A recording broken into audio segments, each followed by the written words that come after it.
जय Shri Radhe Krishna. I hope आप सब लोग बहुत अच्छे होंगे। चलिए अध्याय 18 को आगे बढ़ाएंगे कि श्री कृष्ण क्या कहते हैं इस अध्याय में। तो यहाँ पर श्री कृष्ण चर्चा कर रहे हैं शुद्ध भक्ति की, कि यहाँ पर श्री कृष्ण कह रहे हैं कि उनकी शुद्ध भक्ति को कौन प्राप्त करता है, किसकी अवस्था, कैसी अवस्था में श्री कृष्ण की भक्ति को प्राप्त किया जाता है। तो यहाँ पर श्री कृष्ण कहते हैं, ब्रह्मभूता प्रसन्न आत्मा न सोचति नाकांक्षति समः सर्वेषु भूतेषु मद भक्तिम लभते पराम। भगवान यहाँ पर कह रहे हैं कि भाई मेरी भक्ति किसको प्राप्त होगी, कौन सा वो उच्चतम स्तर है जहाँ पर भगवान कहते हैं कि उससे मेरी भक्ति प्राप्त होती है। तो यहाँ पर श्री कृष्ण कहते हैं कि मेरी भक्ति कब प्राप्त होती है, या फिर यहाँ पर श्री कृष्ण ये कहना चाह रहे हैं, ये संकेत कर रहे हैं कि मेरी जिसको भक्ति प्राप्त होगी उसमें ये लक्षण जरूर होंगे। तो यहाँ पर श्री कृष्ण कहते हैं कि मेरी भक्ति का पहला लक्षण क्या है, कि श्री कृष्ण कहते हैं कि वो प्रसन्न रहता है, उसे किसी चीज़ का दुख नहीं होता। प्रसन्न आत्मा, भगवान ने कहा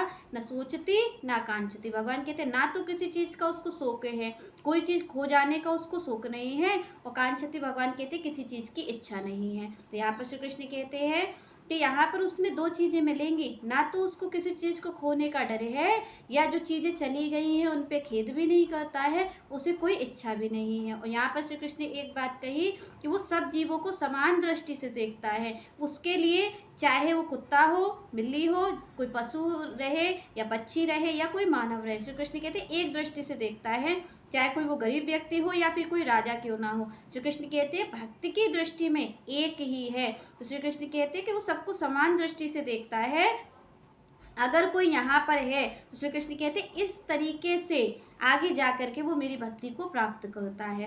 तो यहाँ पर श्री कृष्ण कहते हैं कि जब जिसमें ये गुण है, तो यहाँ पर आप देखिए कि समान दृष्टि से देखना, न सोचती न आकांक्षती। भगवान यहाँ पर कहना चाह रहे हैं कि पहले वो क्या करता है, उस परम ब्रह्म की प्राप्ति करता है। श्री कृष्ण का जो जीव है उसको पहले यहाँ तक पहुँचना पड़ता है कि उस परम ब्रह्म की प्राप्ति उसको हो जाए। परम ब्रह्म की प्राप्ति हो जाती है तो श्री कृष्ण कहते हैं उसके फलस्वरूप मेरी भक्ति उसको प्राप्त होती है, तब वो मेरी भक्ति करता है। तो यहाँ पर श्री कृष्ण कहना चाहते हैं कि जो शुद्ध भक्त है उसे परम ब्रह्म की प्राप्ति करनी नहीं है, भगवान से तादात्म्य होना नहीं है। श्री कृष्ण कहते हैं अगर किसी को मेरी भक्ति प्राप्त है, किसी को मुझसे प्रेम है सहज, तो भगवान कहते हैं वो उसको प्राप्त करके आया है, उसे आज प्राप्त करना नहीं है। क्योंकि यहाँ पर हम देखें जो भक्ति की क्रिया होती है उसे देख करके आप और हम ये सोचते कि भाई इसको भी भगवान की प्राप्ति करनी होगी, पर यहाँ पर भगवान ने ही कहा कि मेरी भक्ति को प्राप्त कौन करेगा, मेरा सेवक बनेगा कौन, मेरा प्रेमी बनेगा कौन। श्री कृष्ण कहते हैं जो पहले से मुझ में तदात्म्य है,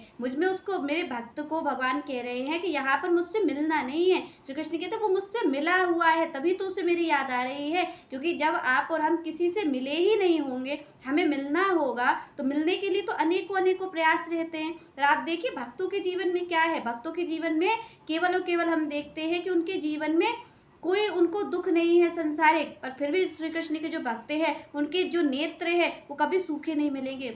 कृष्ण भक्तों के नेत्र हमेशा उनके विरह में रोते ही मिलते हैं। क्यों? क्योंकि यहाँ पर श्री कृष्ण ने भी संकेत किया कि तदात्म्य होना नहीं है, तदात्म्य होकर के ही आ पाए उनसे। तो यहाँ पर भगवान ने संकेत किया कि भाई इस पद पर जो स्थित है, जिसने पा लिया है मुझे, अपनी जो परम ब्रह्म की प्राप्ति है, श्री कृष्ण कहते हैं मेरा भक्त तो वो करके ही आता है उसने पहले ही। क्योंकि यहाँ पर श्री कृष्ण ने कहा कि जब कोई इस परम ब्रह्म के तत्व को प्राप्त कर चुका होगा तो श्री कृष्ण कहते हैं उसके बाद उसे मेरी शुद्ध भक्ति प्रदान होती है, तब वो मेरा प्रेमी बनता है, तब वो मेरा निज सेवक बनता है।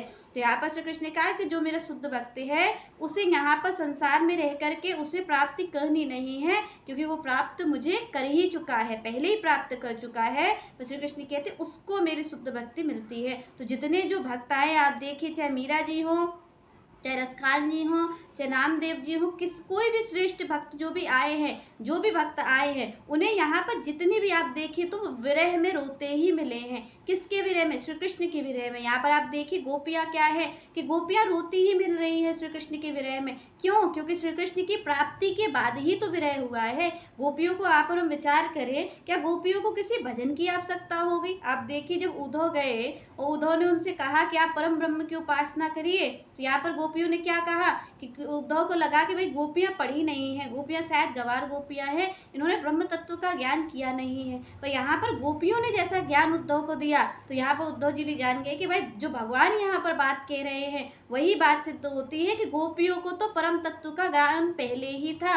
अब भगवान ने उन्हें अपनी शुद्ध भक्ति प्रदान की है, तब उन्होंने अपना संग उनको दिया है। तो ये जो विरह हुआ, जो विरह गीत गोपियों ने गाया, गोपी गीत गाया, वो कब गाया? क्या श्री कृष्ण की प्राप्ति के पहले गा दिया है? श्री कृष्ण की प्राप्ति के पहले नहीं गाया। जब श्री कृष्ण की प्राप्ति हो गई और प्राप्ति होने के बाद जब वो उनसे अलग हो गई, उसके बाद ये विरह गीत प्रकट हुआ है। तो आप और हम देखें कि जो मीरा जी की पंक्तियां हैं, जो अनेकों अनेकों भक्तों की पंक्तियां रही हैं विरह की, तो वो विरह की पंक्तियां या भगवान संकेत कर रहे हैं कि विरह है, उन्हें अब मिलना नहीं है। आप और हमें क्या लगता है, भाई भगवान से अब मिलना है।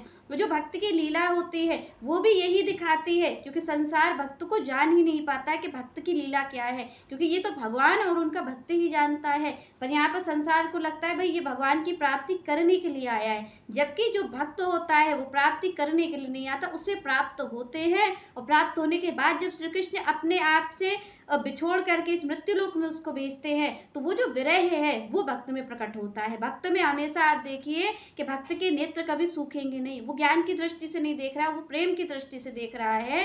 तो यहाँ पर उसका विरह क्यों होता है? क्योंकि विरह होता ही तब है जब हम किसी से मिल चुके होते हैं। ना मिलने वाले से कभी विरह आपको हो ही नहीं सकता। आपको विरह तभी होगा जब आप किसी से मिले होंगे। मिलने के बाद ही तो बिछड़ना होता है। अगर कोई कहे कि भाई बिछुड़ गए, तो बिछुड़ने का मतलब क्या है कि आप कभी उससे मिले भी हैं, और जब मिले हैं तभी तो बिछुड़ना हुआ है। तो यहाँ पर देखिए, आप तो भगवान ने यही संकेत किया, जो मेरा भक्त है, श्री कृष्ण कह रहे जिसको मुझसे प्रेम है, जिसको मुझसे सहज प्रेम है, श्री कृष्ण कहते कभी संसार ये ना समझे कि उसे मेरी प्राप्ति अब करनी है। श्री कृष्ण कहते वो मुझसे तदात्म ही है, वो मुझसे अलग हुआ है, क्योंकि मेरी इच्छा से मैंने उसे संसार में भेजा है कुछ लीला करने के लिए। क्योंकि भगवान भेजते हैं जब वो ये देखते हैं कि भाई धर्म नीचे जा रहा है, भक्ति का मार्ग कौन प्रशस्त करेगा, तो श्री कृष्ण कहते अपने निज जनों को मैं स्वयं भेजता हूँ, क्योंकि वो तो मेरी प्राप्ति कर चुके होते हैं। क्योंकि श्री कृष्ण कहते हैं कि आप देखो, जो मेरा भक्त है उसके अंदर तो ये गुण मिलते हैं, जो परम ब्रह्म प्राप्त करने वाले को अनेक अनेक साधन करके ये एकत्रित करने पड़ते हैं। आप देखो, जो परम ब्रह्म की प्राप्ति करना चाहते हैं, उस निर्गुण निराकार ब्रह्म की प्राप्ति करना चाहते हैं, उन्हें कितना कितना अपने मन को एकाग्र करना पड़ता है कि भाई उनके लिए ये जो भाव भगवान ने कहा समान दृष्टि से देखना, तो इसके लिए कितना कितना उनको तप करना पड़ता है। आप यहाँ पर श्री कृष्ण जो कह रहे हैं कि ना सोचती ना कांक्षती, कि भाई ना वो किसी चीज़ को शोक करे और ना किसी चीज़ की इच्छा करे, तो इसके लिए कितना अथक प्रयास करना पड़ता है जो निर्गुण की उपासना करते हैं। पर निर्गुण की उपासना करने वाले को तो इतना प्रयास है, पर आप देखिए भक्त के जीवन में वो तो बिल्कुल साधारण चीज़ है, उसके तो उसका सहज हो जाता है, क्योंकि वो उनसे प्रेम करता है। तो ना तो उसके लिए शोक की कोई चीज़ है, क्योंकि उसने संसार को कभी अपना समझा ही नहीं है, और ना उसके लिए कोई इच्छा है, क्योंकि वो संसार को अपना मानता ही नहीं है। उसके जीवन में तो केवल और केवल श्री कृष्ण हैं। तो यहाँ पर आप देखिए कि जो परम ब्रह्म की प्राप्ति करना चाहते हैं, उन्हें तो अथक प्रयास करना पड़ रहा है इस अवस्था पर जाने के लिए। और यहाँ पर आप भक्त देखिए, भक्त उस अवस्था पर पहले से ही पहुंचा हुआ है। तो यहाँ पर श्री कृष्ण ने कहा कि कैसे पहुंचा हुआ है, मेरी शुद्ध भक्ति उसको कैसे प्राप्त है, मेरा वो निज सेवक कैसे बना। क्योंकि आप देखिए जो भक्त है वो भगवान की सेवा करने में लगे रहते हैं। तो भगवान ने कहा वो मेरा सेवक बनता ही तब है जो उस परम तत्व को प्राप्त कर लेता है, जो मुझसे तदात्मय हो लेता है। श्री कृष्ण ने कहा मेरे भक्तों को मुझसे मिलने की आवश्यकता नहीं है, वो तो मुझसे मिला हुआ है। पर कुछ दिन के लिए जो भगवान लीला करते हैं, वो लीला के लिए वो मृत्यु लोक में भक्त को भेजते हैं। भक्त से वही जो विरह है, क्योंकि वो उनके साथ रहा है, उनसे तदात्म्य उसका रहा है, तो वो उस विरह को नहीं सहन कर पाता है। वो तभी हमारे देखो, हमारे जैसे लोगों के लिए ये विरह गीत प्रकट होते हैं। जैसे गोपियों ने गाया, तो गोपियों का जो विरह गीत है वो भगवान भी कहते हैं कि ये त्रिलोकी को पावन करने वाला है। जो विरह गीत गोपियों ने गाया, मीरा जी के जो शब्द हैं, वो मीरा जी के विरह के जो गीत हैं, वो केवल और केवल श्री कृष्ण से मिलाने वाले हैं। जो आप इतनी भजन साधना से प्राप्त नहीं कर पाएंगे, वो केवल और केवल आप इन भक्तों के जब पदों को गायन करेंगे, वो भक्ति आप में स्वयं उद्भूत हो जाएगी, स्वयं प्रकट हो जाएगी। ऐसी सामर्थ्य है विरह जो गीत गाया है भक्तों ने। तो भगवान ने कहा कि मेरे भक्त को कोई सहज न समझे, उसकी चेष्टा को, उसकी लीलाओं को देख करके श्री कृष्ण कहते हैं कि कोई ये ना समझे कि इसे भगवान की प्राप्ति करनी है। श्री कृष्ण ने कहा मेरी प्राप्ति हो जाने के बाद उस परम ब्रह्म के उच्च पद को प्राप्त कर लेने के बाद, उस परम ब्रह्म को प्राप्त कर लेने के बाद ही श्री कृष्ण कहते हैं उसको शुद्ध भक्ति प्रदान होती है और तभी उसे मुझसे प्रेम होता है। श्री कृष्ण कहते हैं ज्ञान की दृष्टि से तो सभी जाते हैं और जब वो मुझे प्राप्त कर लेते हैं, श्री कृष्ण कहते हैं उसके फल स्वरूप उसको शुद्ध भक्ति प्राप्त होती है और शुद्ध भक्ति की प्राप्ति से भगवान कहते हैं कि उससे मुझ में प्रेम हो जाता है। और आप देखिए कि भक्तों के जीवन में कुछ मिलेगा नहीं, मीरा जी में क्या है, क्योंकि तदात्म्य क्या है कि भक्त उनमें ही है। आप ढूंढेंगे भक्त को तो भक्त उसमें कहीं मिलेगा नहीं, केवल और केवल श्री कृष्ण ही है, क्योंकि वो उसका चिंतन ही श्री कृष्ण की ओर है, ना तो वो अपने लिए सोच रहा है। आप देखिए भक्तों के जीवन में कि भक्त भोजन भी बना रहे हैं तो उनका अपने लिए नहीं कि मैं अपने शरीर पोषण के लिए बना रहा हूँ। तो यहाँ पर देखिए भक्त क्या कहते हैं, मैं श्री कृष्ण के लिए बना रहा हूँ, उनका उच्चिष्ट पाऊंगा। वो जग रहे हैं, उनका जगना भी श्री कृष्ण से ही है, क्योंकि मैं जगूंगा तो मैं श्री कृष्ण की सेवा करूंगा। तो यहाँ पर आप देखिए कि भक्त की एक एक चेष्टा केवल श्री कृष्ण की ओर ही जा रही है। तो भगवान ने कहा जो ऐसा प्रेम है, जो ऐसी भक्ति है, श्री कृष्ण कहते हैं वो उस परम तत्व को प्राप्त करने के बाद ही आती है, मुझसे तदात्म्य होने के बाद ही आती है। क्योंकि मैंने आपसे कहा ना कि भाई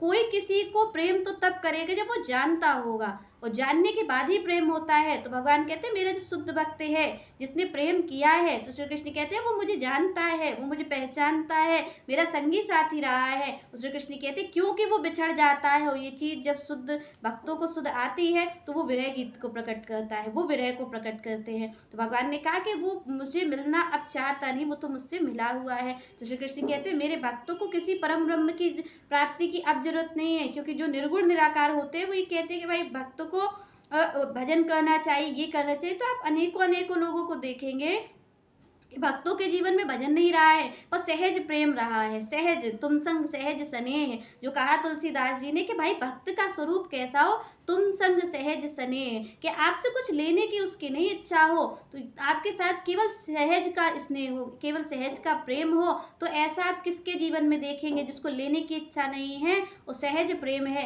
वो केवल और केवल भगवान का शुद्ध भक्त ही होगा, जिसको कुछ नहीं लेना है, भगवान से भी कुछ नहीं लेना है, क्योंकि वो उनसे प्रेम करता है। तो भगवान ने कहा ये जो प्रेम उद्भूत होता है, जब कोई मेरा सेवक बनता है, जब कोई मेरी और निष्काम भाव से मेरे प्रेम के लिए चलता है, तो श्री कृष्ण कहते हैं उसे मेरी प्राप्ति करनी नहीं है, वो मेरी प्राप्ति कर चुका है, उस परम तत्व को प्राप्त कर चुका है। उसके बाद श्री कृष्ण कहते हैं तब उसे मुझसे प्रेम हुआ है। तो यहाँ पर श्री कृष्ण कहते हैं कि कभी भी जो भक्ति है उसको किसी को सहज नहीं समझना चाहिए, क्योंकि जो भक्ति है तो भक्ति को संत कहते हैं भक्ति सहज नहीं है, यहाँ पर सकल गुण खानी। यहाँ पर कहा संतों ने कि भक्ति क्या है, सकल गुण खानी, उसमें सारे गुण मिले हुए हैं, जो परम ब्रह्म तत्व को प्राप्त करने के लिए जो हमें विकसित करने पड़ते हैं कि हमारा मन एकाग्र हो, हमारा मन इधर न जाए। भगवान ने कहा भाई इंद्रियों का निग्रह करो, मन को वश में करो, किसी का गलत चिंतन नहीं करो, काम क्रोध लोभ मोह सबको बस में करो। तो आप देखिए कि क्या है कि यहाँ पर बस में करना है, जिसको प्राप्ति करनी है भगवान की उसे बस में करना है। तो श्री कृष्ण कहते हैं मेरे भक्तों को कुछ बस में करने की जरूरत नहीं होती, क्योंकि उसने पहले से सब कुछ कर बैठा है, उसने सब कुछ कर लिया। श्री कृष्ण यहाँ पर यही संकेत करना चाह रहे हैं कि मेरा प्रेम जिसको भी मिलेगा उसने निर्गुण ब्रह्म की उपासना पहले से कर ली है, उसे सारा ज्ञान प्राप्त है। श्री कृष्ण कहते हैं मेरे शुद्ध भक्त को, मेरे प्रेमी को ज्ञान प्राप्त करने की जरूरत नहीं पड़ती, क्योंकि ऐसी ही भूल तो उद्धव ने की। उद्धव को लगा गोपियाँ ज्ञानी नहीं है, गोपियाँ केवल प्रेमी अंधा प्रेम कर रही हैं बस। पर यहाँ पर यही लगा, तो जब गोपियों ने ज्ञान दिया, गोपियों ने कहा कि हम भली बात ही जानती हैं कि वो कौन है, पर उसके बाद भी हम उन्हीं को मानती है जो साक्षात सगुण कृष्ण है। तो यहाँ पर उद्धव भी यही समझ रहे थे और संसार भी यही समझता है, इसलिए श्री कृष्ण ने संकेत किया कि जिस भक्तों को मुझसे प्रेम है उसे ये मत समझो कि वो मुझे ज्ञान की दृष्टि से जानता नहीं है, वो मुझे ज्ञान की दृष्टि से जान करके ही प्रेम की दृष्टि से जानने लग गया है। क्योंकि यहाँ पर श्री कृष्ण ने कहा कि भाई मेरी जो भक्ति है वो उस सिद्ध अवस्था को प्राप्त किए बगैर प्राप्त हो ही नहीं सकती। श्री कृष्ण ने कहा जब तक कोई उस परम तत्व की प्राप्ति न कर ले, भगवान कहते तब तक वो मेरी भक्ति को प्राप्त कर ही नहीं सकता है। और जिसने मेरी भक्ति को प्राप्त कर लिया है, श्री कृष्ण कहते हैं कि उसने परम ब्रह्म को प्राप्त कर लिया है, उसने अपने ज्ञान की जो पराकाष्ठा है, भगवान कहते हैं वो प्राप्त करने के बाद ही अब वो प्रेम स्वरूप बना है, अब उसको प्रेम हुआ है मुझसे। तो यहाँ पर श्री कृष्ण कहते हैं कि मेरा भक्त, क्यों भगवान ने कहा कि भगत मेरे मुकुटमणि, मैं भक्तन को दास, भगत मेरे मुकुटमणि, क्योंकि भक्त जो है वो प्रेम करता है भगवान से। कब करता है? उन्हें जान लेने के बाद। तभी यहाँ पर ज्ञान की श्रेष्ठता है। भगवान ने कहा भाई ज्ञान जरूरी है, क्योंकि ज्ञान के बगैर आप श्री कृष्ण को जान नहीं पाओगे। जब तक ज्ञान नहीं होगा तब तक श्री कृष्ण मिलेंगे भी नहीं, क्योंकि यहाँ पर भगवान ने कहा कि जो परम तत्व की प्राप्ति कर चुका होता है, जिसने ज्ञान की सर्वोच्च अवस्था को प्राप्त कर लिया होता है, श्री कृष्ण कहते हैं वही मेरे प्रेम को प्राप्त करता है। तो कभी कभी आप देखिए कि जो ज्ञानी होते हैं, योगी ध्यानी लोग होते हैं, वो भक्त को बहुत सहज दृष्टि से देख लेते हैं। भक्त की कभी कभी अवहेलना हो जाती। क्यों कहा भगवान ने कि यहाँ पर मैं कुछ भी बर्दाश्त कर सकता हूँ, और भक्त की निंदा, भक्त के जो लोगों सताते हैं, भगवान ने कहा ये बर्दाश्त नहीं कर सकता हूँ। क्यों? क्योंकि भक्तों को भगवान ने इसलिए कहा भगत मेरे मुकुटमणि, क्योंकि जो सर्वोच्च अवस्था है, जो परम तत्व के भी ऊपर जो अवस्था है, भगवान ने कहा वो मेरी भक्ति की अवस्था है, वो मेरे प्रेम की अवस्था है, और प्रेम को मैं सर माथे रखता हूँ। तो यहाँ पर भगवान ने कहा कि भाई मेरे भक्त का अगर कोई अपमान करेगा, ये मुझे बर्दाश्त नहीं है। क्यों कहा? क्योंकि भगवान भी जानते हैं कि भाई परम तत्व की ज्ञान की दृष्टि से भी ऊपर कोई बैठा है, वो भक्त बैठा हुए है, वो प्रेम की दृष्टि है। तो भगवान ने कहा वो परम ब्रह्म को प्राप्त कर लेने के बाद ही इस प्रेम को प्राप्त करता है, मेरी शुद्ध भक्ति को प्राप्त करता है। चलिए नेक्स्ट चर्चा नेक्स्ट वीडियो में करेंगे। तब तक के लिए जय श्री राधे, जय श्री कृष्ण।